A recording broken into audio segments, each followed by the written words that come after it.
Questo è un provvedimento di buon senso perché si dice che tutti quanti, senza distinzione di etnia, genere, religione, devono entrare nelle strutture pubbliche della regione a viso scoperto, quindi ospedali, ambulatori, uffici, tutti quanti devono essere riconoscibili, quindi vietiamo tutti quegli indumenti etnici religiosi, tra cui burqa e niqab, che sono diciamo, i due indumenti più usati per coprire il viso.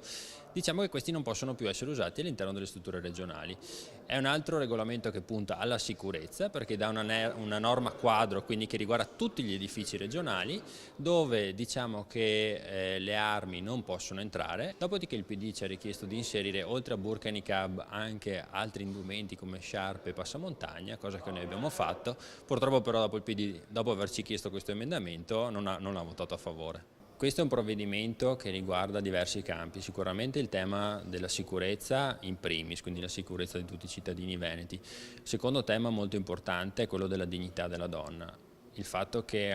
nel 2017 ancora queste persone debbano girare velate perché viene richiesto dai genitori o dal marito è una cosa inaccettabile. Terzo punto, quello che è stato anche sancito da una sentenza della Cassazione proprio un mese fa,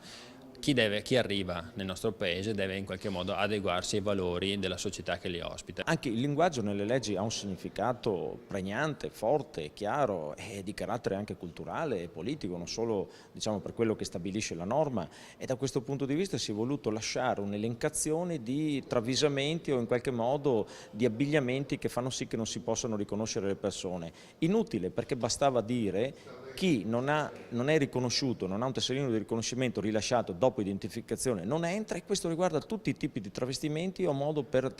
travisare la propria diciamo, riconoscibilità e identità. Si è presentata una legge per parlare di sicurezza per l'accesso nelle sedi regionali e per la permanenza all'interno sempre delle sedi, e in realtà